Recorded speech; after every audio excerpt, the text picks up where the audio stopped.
सुनो, एक संस्कारित माँ अपने बच्चे को जब जन्म देती है, उससे पहले क्या संस्कार होते हैं उसके।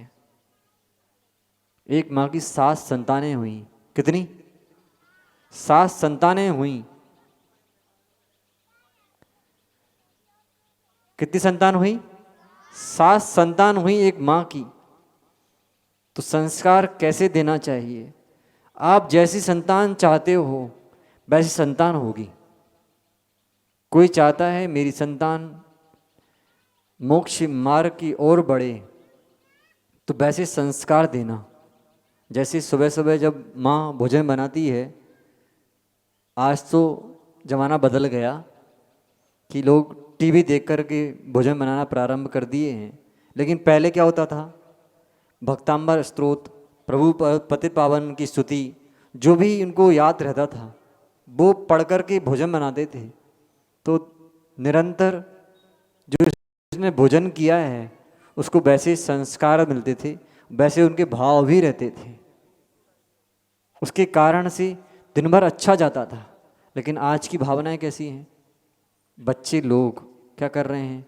मोबाइल देख कर के भोजन करते हैं। कौन कौन है जो मोबाइल देखकर भोजन करता है? बताओ। देखो, टीवी देख कर के टीवी के सामने बैठोगे फिर भोजन करोगे, करते ना आप लोग? देखो, पता है सबको, लेकिन करना वही है। इसलिए आज से एक बात और, संस्कार अच्छे चाहते हैं ना, तो जब आप भोजन करो, जब आप भोजन करो तो ना तो टीवी का प्रयोग करेंगे ना मोबाइल का प्रयोग करेंगे। ये नियम लेकर जाना। क्यों? क्योंकि जैसा देखेंगे फिर वैसा विचार भी आएगा। कहीं लड़ाई का चित्र देखा तो भोजन करते करते लड़ाई के संस्कार अंदर चले जाएंगे, क्योंकि जैसा खाते हैं अन्न वैसा होता है मन। तो जैसा अन्न खाओगे तो लड़ाई के संस्कार देखते देखते भोजन किया तो बाहर जाकर सिर्फ से लड़ोगे ही। इसलिए ना टीवी देख करके भोजन करें ना मोबाइल देख करके। कहाँ भोजन करना? जहाँ पर माँ भोजन बनाती है वहाँ जाकर एक चटाई बिछाओ और एक आगे पाटा रखो, उस पर थाली रख कर के भोजन करना। कौन कौन करेगा ऐसा आज से?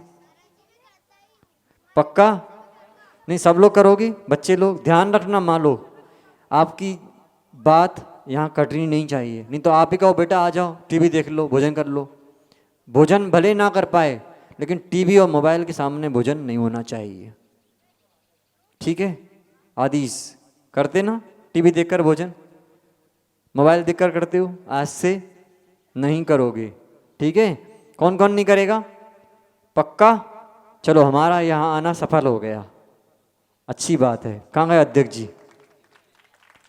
देख लो, इतनी सी बात अगर इनके मन में आ गई कि टीवी देखकर मोबाइल देखकर हमें भोजन नहीं करना है और माँ कुछ नहीं करना, एक भक्तांबर स्तोत्र का वाचन माँ चला देना। भले 15 मिनट भोजन लगे करने में, लेकिन जो मन में बरगड़ाएँ जाएंगी भोजन करते करते, क्या जाएगा? भक्तांबर स्तोत्र है या कोई स्तोत्र ऐसा चला दो जो सुनते सुनते वो भोजन करें, तो उनका दिन भर इतना अच्छा जाएगा। जो बच्चे याद नहीं कर पाते, भूल जाते हैं अपना विषय, उनको याद होना प्रारंभ हो जाएगा। क्यों? जब विशुद्ध परिणाम होंगे तो विशुद्ध परिणाम से ही याद होता है। बुद्धि किसको बढ़ाना है? अपनी। तो ये नियम जरूर पालन करना, क्योंकि अपने परिणाम बिगड़ जाते हैं उन चित्रों को देख कर के। अच्छा, कोई एक चित्र यहाँ पर भयानक हो भूत का, तो डर जाओगे कि नहीं? डरोगे ना। और जैसे ही भगवान का चित्र दिखेगा तो अच्छा लगेगा, शांति मिलेगी ना। ऐसे ही भगवान की वचन सुनकर के हम भोजन करेंगे तो क्या होगा? परिणाम अच्छे रहेंगे, और परिणाम अच्छे होंगे तो पेपर के परिणाम भी अच्छे आएंगे। कौन कौन चाहता है अपने परिणाम अच्छे हों? कौन से पेपर के परिणाम अच्छे हों? तो आज से एक काम जरूर कर लेना कि हमारा भोजन, जो हमारा रसोई घर है, माँ जिसमें चौका लगाती है, वहाँ जाकर भोजन करेंगे और टीवी और मोबाइल का प्रयोग करके भोजन नहीं करेंगे। पक्का नियम हो गया। एक पहला संस्कार सुनो, इसी की कथा सुनाता हूँ। एक माँ की 7 संतानें हुई। कितनी? 7 संतानें हुई। उस माँ का नाम था मंदालासा। क्या था ना? मंदालासा। तो जब भी एक पहली संतान जब उनके गर्भ में आई, कथा सुनना ध्यान से, पहली संतान जब गर्भ में आई तो माँ ने एक स्तोत्र सुनाया, सिद्धोसी बुद्धोसी निरंजनोसी संसार माया परिवर्जितोसी शरीर भिन्नम त्यज सर्वचेष्टा मंदालसा वा किमुपास्य पुत्र। मंदालसा माँ अपनी पुत्र से कह रही है, बेटा तू सिद्ध है, बुद्ध है, निरंजन है, शरीर और आत्मा तेरी भिन्न भिन्न है।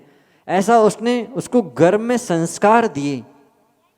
ऐसा उसने 1 महीने तक नहीं किया, 9 माह तक उसने अपने बच्चे को संस्कार दिए। किसके? धर्म के ही संस्कार दिए। हुआ क्या बच्चों, ध्यान से सुनना। 9 महीने बाद एक पुत्र उत्पन्न हुआ। बढ़ते बढ़ते धर्म के संस्कार और बढ़ते गए, विषयों से उसकी विरक्ति हो गई और क्या हुआ, प्रौढ़ अवस्था को प्राप्त हुआ और दिगंबर मुनि बन गया।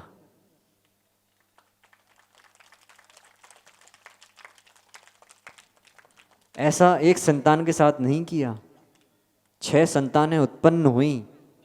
7 हुई थी पहले, 6 कर रहे हैं। 6 जब तक उत्पन्न हुई तब तक संस्कार ऐसे ही दिए, तो 6 संतान क्या हुई, दिगंबर मुनि बन गए। 6। जब राजा को शंका हुई कि यदि पूरी संतान हमारी दिगंबर मुनि बन जाएगी तो हमारे राज्य का संचालन कौन करेगा, तो मंदालसा माँ ने कहा, चिंता मत करो, जो 7वीं संतान होगी वो राज्य का संचालन करेगी। तो बोले वो कैसी?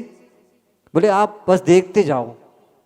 सब 7वीं संतान उत्पन्न हुई तो माँ उस समय ऐसे ग्रंथों को पढ़ती थी जिसमें युद्ध की कथाएं थी। यहाँ पर अस्त्र वगैरह रखे रहते थे, वहाँ पर जाकर के उनका अभ्यास देखती थी, करती थी भी। वो संस्कार वैसे दिए।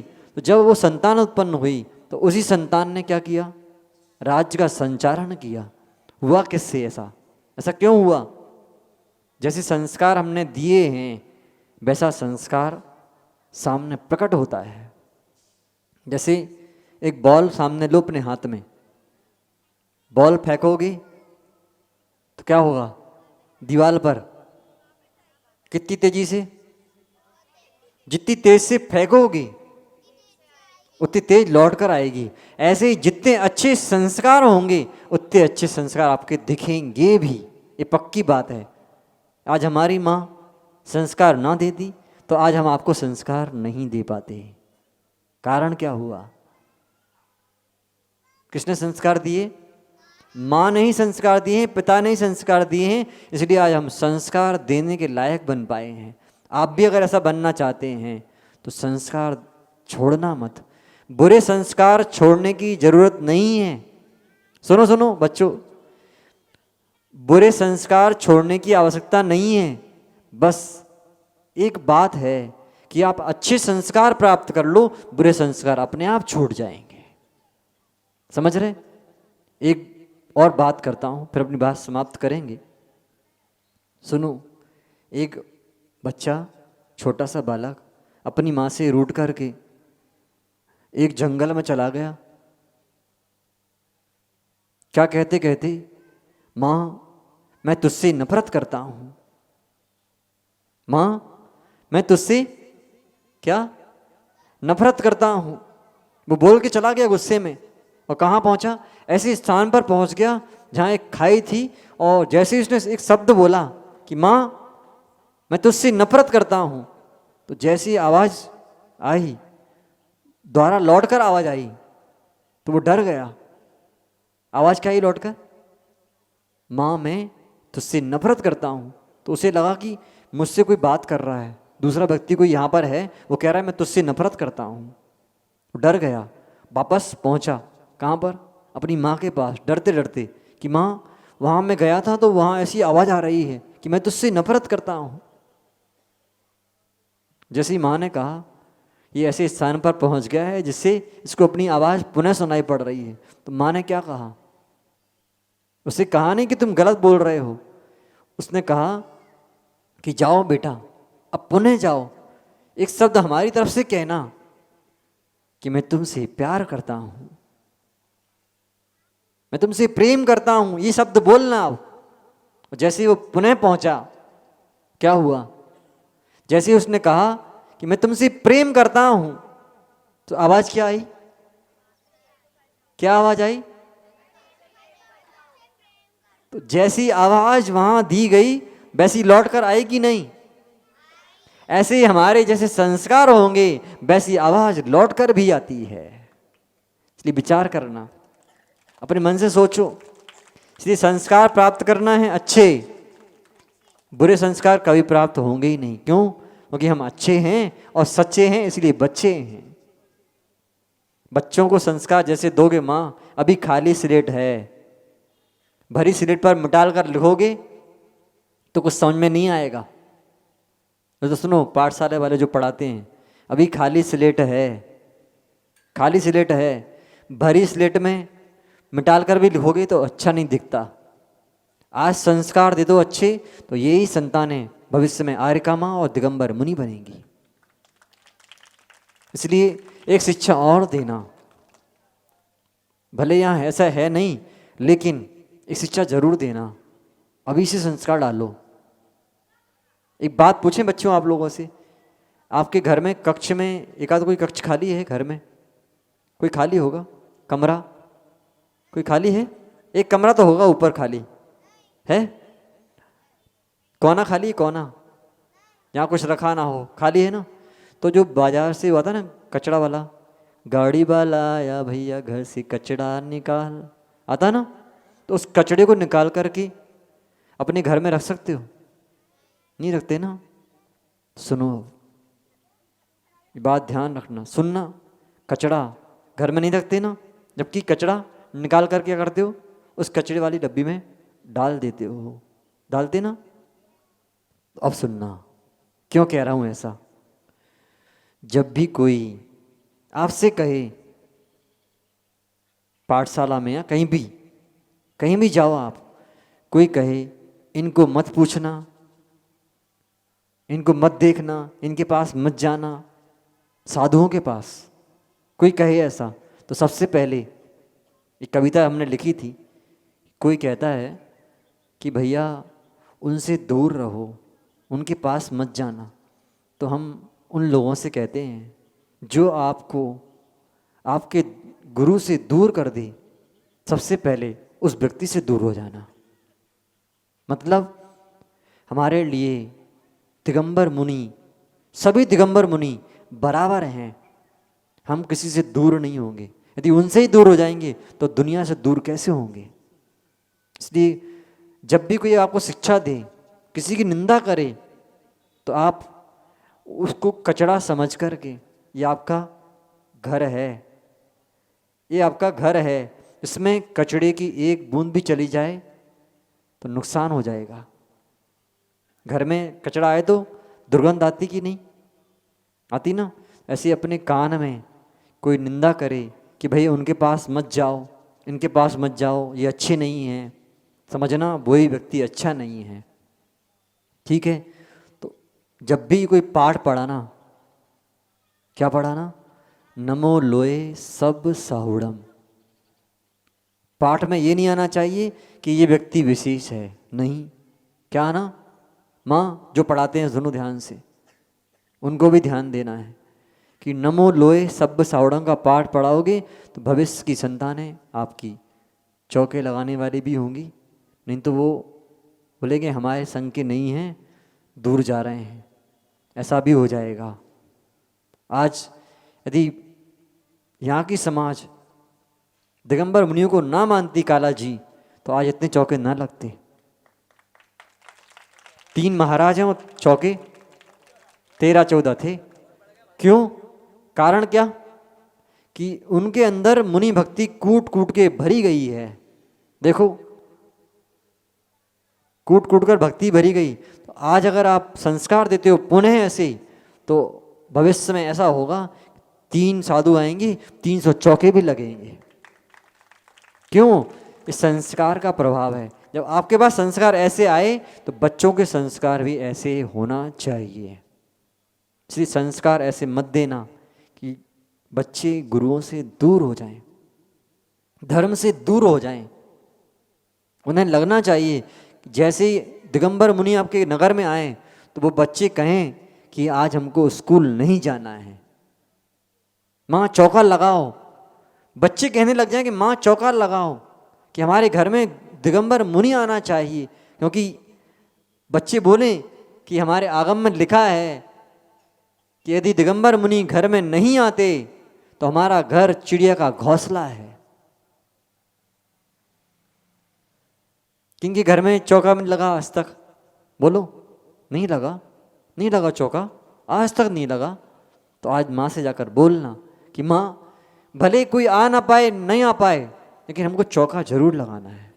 क्यों? इसलिए कि हमारे घर में जब तक पवित्र आत्माएं नहीं आएंगी तो घर पवित्र होगा कैसे? इसलिए विचार करना है। संस्कार माँ आपको ही देना है, हम तो एक दिन के लिए आए हैं। हो सकता है एक दिन का संस्कार भी इनको काम कर जाए।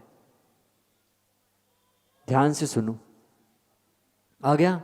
समझ में आगे नहीं आया? एक नियम आपने ले लिया। कौन सा? किस किसने लिया? सब बच्चों ने ले लिया ना? टीवी देखकर और मोबाइल देखकर हम कोई भी सामग्री नहीं खाएंगे।